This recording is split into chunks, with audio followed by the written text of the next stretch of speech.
Purihin po ang Panginoon. Magandang umaga po sa atin lahat. Good morning, Pastor Joel Uhiya and Sister Lydia Uhiya. Ganon din po kay Pastor Bobby and Ma'am Cynthia Librado. Sa lahat po ng mga kapatiran po natin na patuloy na sumusubaybay sa ating pong programa, sa ating devotion tuwing umaga. Maraming salamat po. Sama kay lupalop ng daigdig, kung hapon dyan, good afternoon.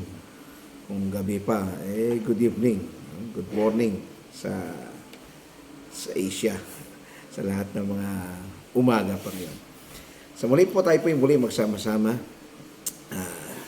Salamat sa pagkakataon na pinagkaloob muli sa akin na makapagbahagi ng salita ng Panginoon at para po sa bawat isa po sa atin.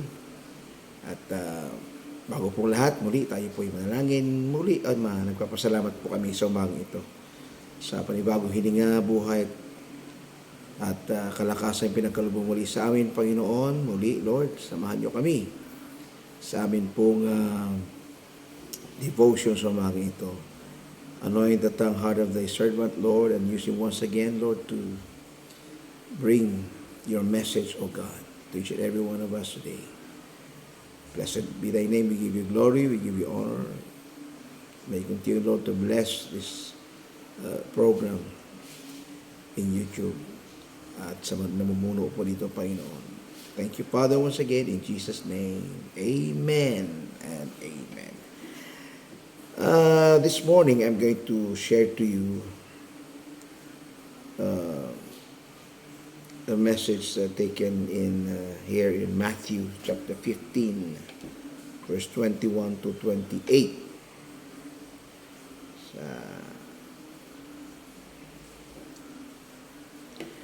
Babasahin ko po sa King James Version.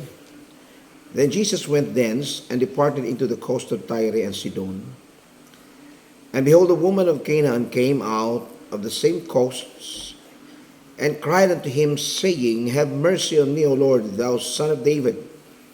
My daughter is grievously vexed with a devil. But he answered her not a word. And his disciples came and besought him, saying, Send her away, for she crieth after us. But he answered and said, I am not sent, but unto the lost sheep of the house of Israel. Then came she and worshipped him, saying, Lord, help me. But he answered and said, It is not meet to take the children's bread and to cast it to dogs. And she said, Truth, Lord, yet the dogs eat the crumbs which fall from the master's table. Then Jesus answered and said unto her, O woman, great is thy faith. Be it unto thee even as thou wilt. And her daughter was made whole from that very hour. Ewan ko kung narinig niyo yung background ko ngayon kasi lakas po ng lakas po ng ulan mula pa kahapon at nagpupuri yung mga palaka. Salamat sa Panginoon at umulan. Okay, anyway, may the Lord add more blessings to the reading of His Word. This morning, let me share to you a message entitled, Faith That Breaks Barriers. Faith that breaks barriers. Now here, Jesus withdrew to the region of Tyre and Sidon, Gentile territories north of Israel. Ito ngayon yung modern Lebanon sa ngayon. And this move marks a temporary retreat from Jewish areas where he faced opposition. Maraming against doon sa kanya eh. So, medyo matras muna siya, lumipat sa ibang lugar. Ang babaeng ito, isang Canaanite, an ancient term symbolizing Israel's traditional enemies. At ang mga Hudyo, they consider the Canaanites as unclean Gentiles. Anyway, tingin nila sa mga hintil dogs as we have read earlier. And our approach to Jesus breaks social, cultural, and religious barriers.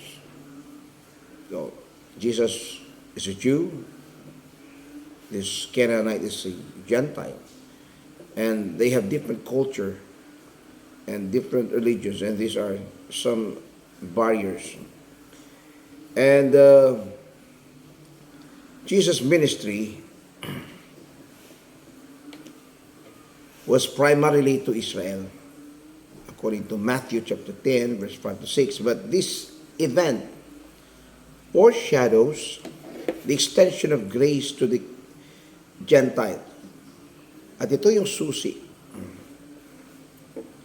Susi, mga kapatid, na later on, ay doon sa Acts, ang team doon sa Acts, saka sa sulat ni Paul, na in-extend ang biyaya mula sa mga Hudyo to the Gentiles. At this passage follows Jesus' teaching about true defilement, where he declared that sin comes from the heart, not from the external sources. At ngayon, dinemonstrate ng Panginoon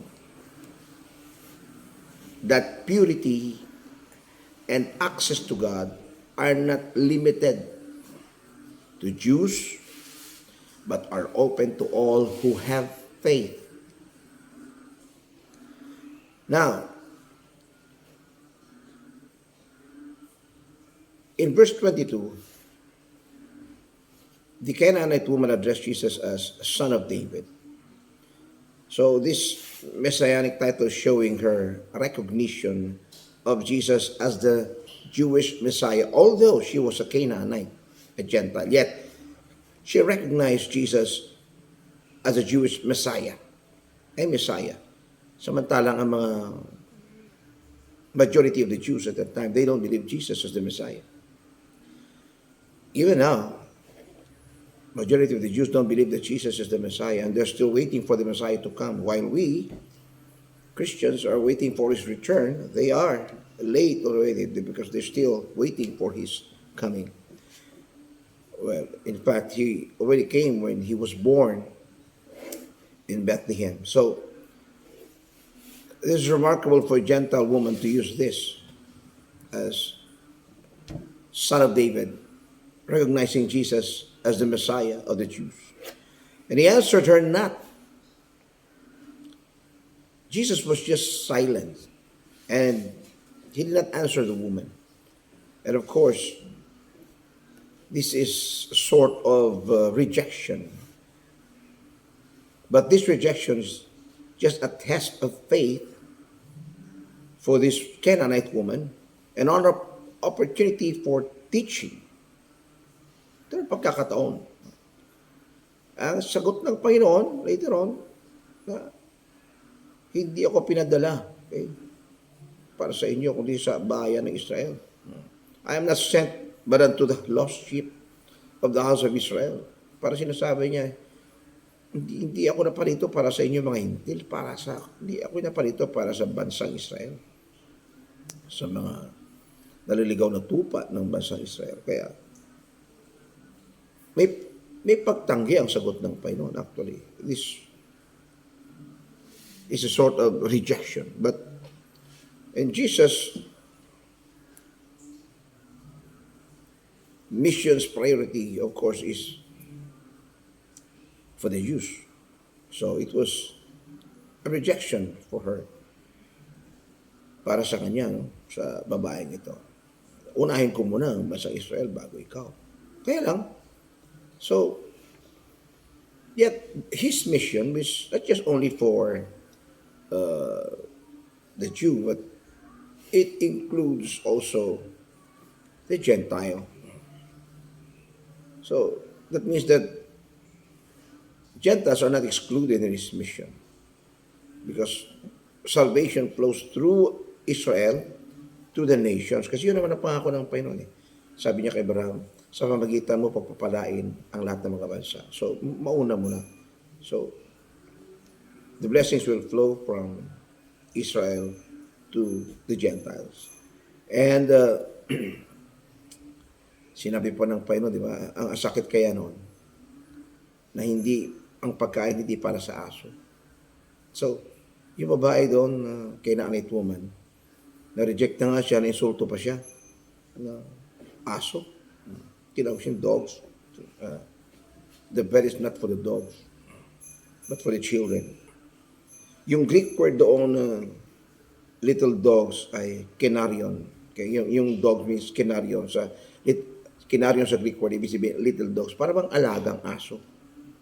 Alagang aso. Pet.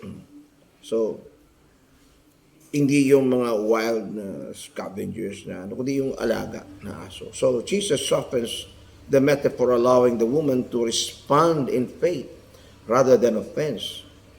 So dito, nais nang pinademonstrate hindi lang para sa mga hindi para din ipakita ito sa bansang Israel na kahit itong tinuturing na aso na Canaanite woman ay binigyan siya ng pansin ng Panginoon because of her faith.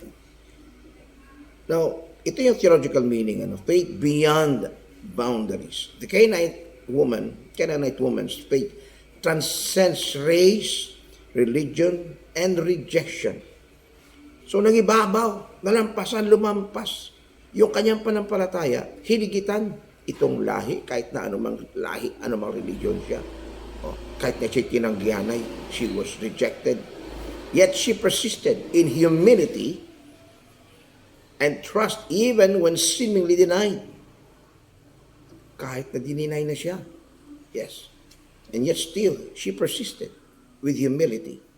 Now, humility and persistence is needed in prayer. Now, she accepts her unworthiness, yet believes in Jesus. Naniwala pa rin siya sa habag ng Panginoon. Tinanggap niya ang kanyang unworthiness. Hindi siya karapat-dapat eh. Pero tinanggap niya ito na may pagpapakumbaba at naniniwala sa habag ng Panginoon. It's an attitude that moves God's heart. Dito nahipo ang Panginoon.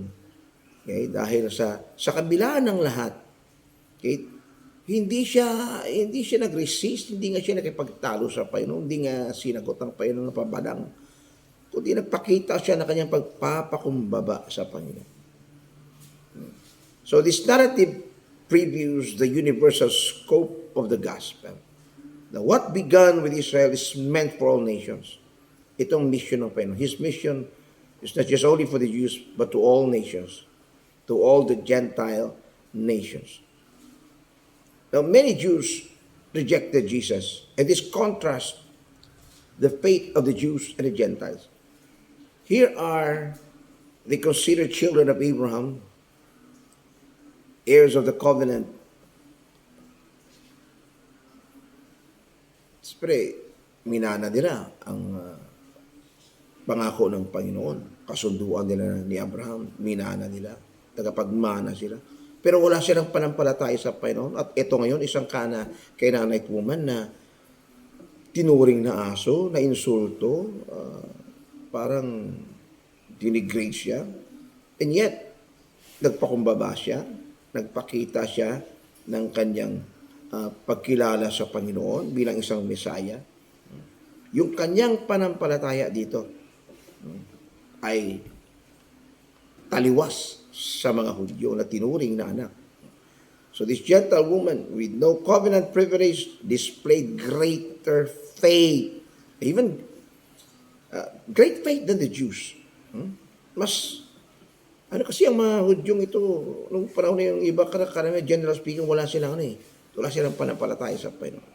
So, compared with the little faith of the disciples in Matthew 14:31, maliit yung panampalataya nila. Ito sila, mga Hudyo sila. O sabi ng Panginoon, oh, ye of little faith. Samantalang itong babaeng ito, great faith. Why? Kung tutuusin niya plus hindi siya karapat-dapat. Pero paano niya kaya nalaman na ang Panginoon ay Messiah? Kahit na hindi siya Hudyo, nanampalataya siya. No, ang Panginoon ay Messiah. Now, tingnan niyo, her faith perseveres. So when you pray, don't give up in prayer.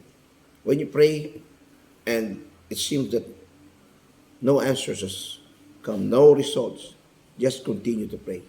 Be persistent in your prayer. When God seems silent, He is working out something for you. So, divine silence often precedes revelation. So, una, tahimik lang ang Panginoon. And yet, later on, okay, nung nakita niya, nahipo siya sa pagpapakumaba at pananampalataya ng Kanaanitang babaeng ito. So, here we see humility unlocks grace because of her humility, despite of what she have heard that she was it's like a dog, aso lang, hindi para sa kanyang pagkain. Hindi napalit ang Panginoon para sa kanila, para kundi para sa mga Hudyo. Pero gano'n pa man, dahil sa kanyang pagpapakumbaba at pananampalataya, nabuksan ang pintuan ng biyaya para sa kanya. So God resists the proud but gives grace to the humble in James chapter 4 verse 6. And through faith admits unworthiness but relies on God's mercy. Yan ang tunay na pananampalataya. Tinatanggap niya. Kaya kailangan natin we need to admit first. Admission muna. Tanggapin mo kung ano ka. Kaya nga wala kang magagawa sa sarili mo. Kaya ka lumalapit sa Panginoon. At umaasa sa kanyang habag at biyaya sa kanyang pag-ibig. So walang sino man, tandaan nyo, walang sino man malayo o malapit. Malayo ako, di ako dapat pa yun. I am sinful. And yet you admitted your sin. Tinanggap mo, nagpapakumbaba ka sa Panginoon. Kahit sino ka man, anong lahi ka man, ano ka pa man noon. Si Pablo nga dati, ano siya noon, Christian persecutor siya. And yet, binago siya ng Panginoon. Kaya kahit sino man tayo, kung tayo magpakumbaba at manampalataya sa Panginoon, ang biyaya ng Panginoon ay sasagana po sa atin. Okay, so, Christ's grace is for all. No matter what you are, who you are, okay, ikaw ay pag nagpakita, nagpapakumbaba sa Panginoon at panampalataya, tatanggapin ka niya. Biyayaan ka niya. Sagutin ka niya. So here, from rejection, this Canaanite woman was redeemed. So from rejection to redemption. So what seemed like rejection was actually a redirection toward a deeper revelation of who Jesus is. You see here, although she was rejected, hindi nga siya sinagot ng Panginoon, na-insulto pa siya. Pero dito, na-reveal ang tunay niyang, ang lalim ng kanyang panampalataya sa Panginoon. At dito ipinakita sa mga naturingang anak, bansang Israel na mga Hudyo, na naihayag na mas karapat-dapat pa yung babaeng Kanaanita. Dahil kahit siya ay ganon, kinilala niya ang Panginoon Misaya, nagpapakumbaba siya, nanampalataya siya, at nakatanggap siya ng biyaya. Kaya doon, parang ang nainsulto doon ay ang mga Hudyo. Ito turing nga anak. So Jesus used this encounter to reveal this inclusiveness of God's mercy. The woman, this Canaanite woman,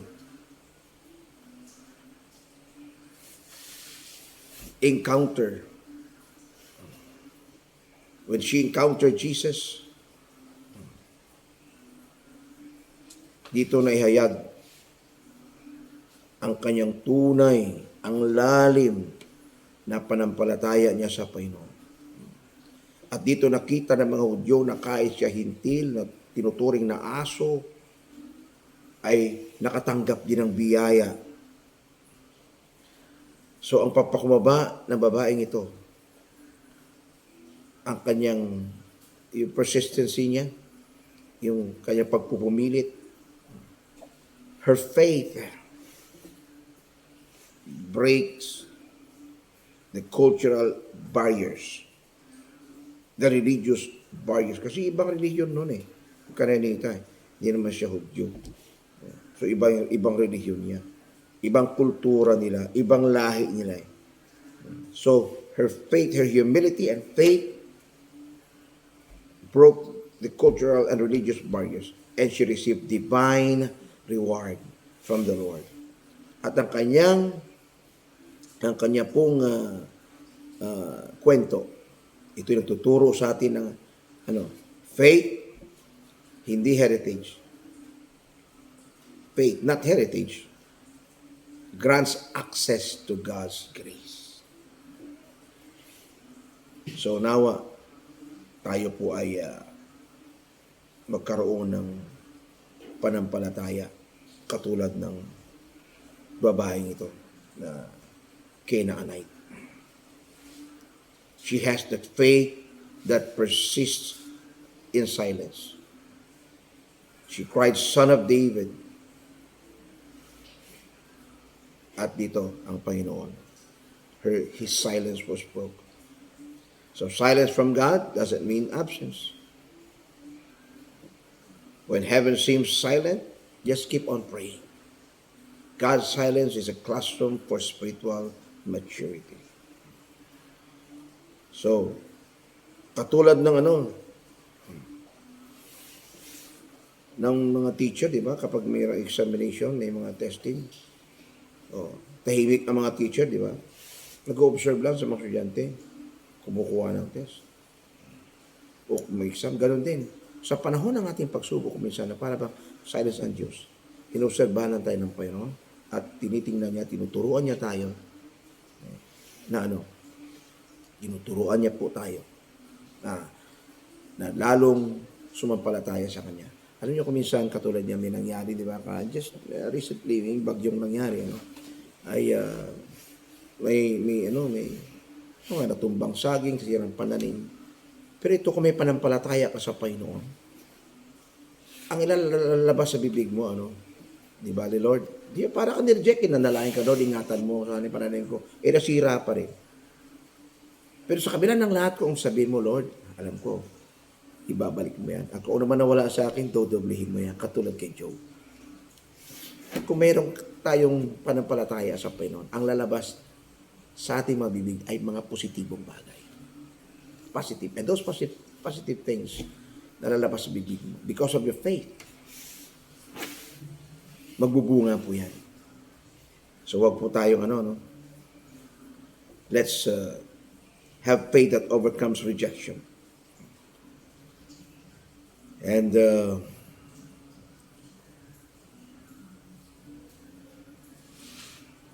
tandaan po natin,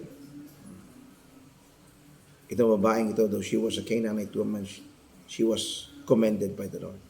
Dalawa lang sa Bible ang na-commend ng Panginoon na sinabihan niya great faith. Ito, Canaanite woman and the centurion, the Roman centurion. If you remember na lumapit siya sa Panginoon, just say the word, Lord, I'm not worthy.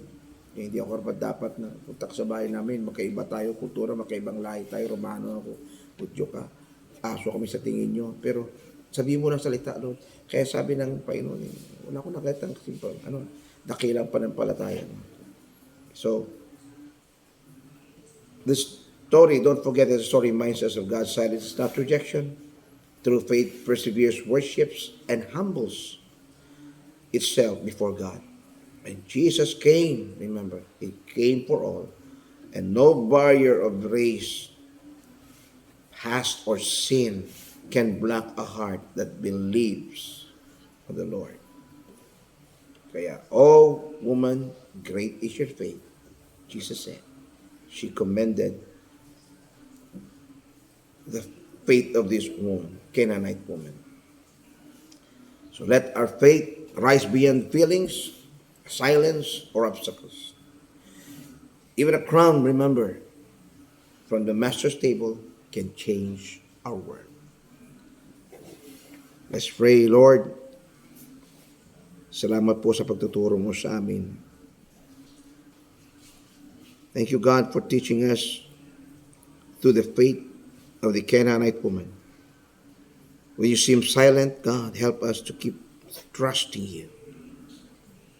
When you feel unworthy, Lord, remind us that your mercy is greater than our failures.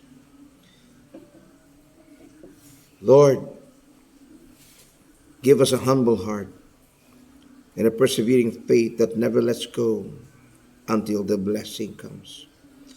We believe that even the crumbs from your table are enough to heal, to restore, and deliver.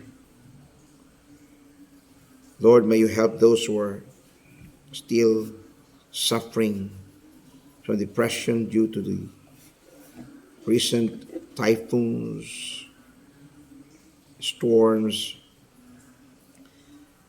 and earthquakes, God. Maraming binaha po, Panginoon, dulot ng ulan na ito. Comfort them, God, and give them, Lord, the hope in you. Tibayin mo ang kanilang pananampalataya, Lord. And may they continue, Lord, to trust you, believe in you, to trust in the promises of your words. Abutin niyo po sila, Panginoon. Salamat po ang muli. Be with us, Lord, this whole day. We give you glory, honor, and praises in Jesus' name. Amen. Maraming salamat po at magandang umaga po sa atin lahat. Back to you, Pastor Joel.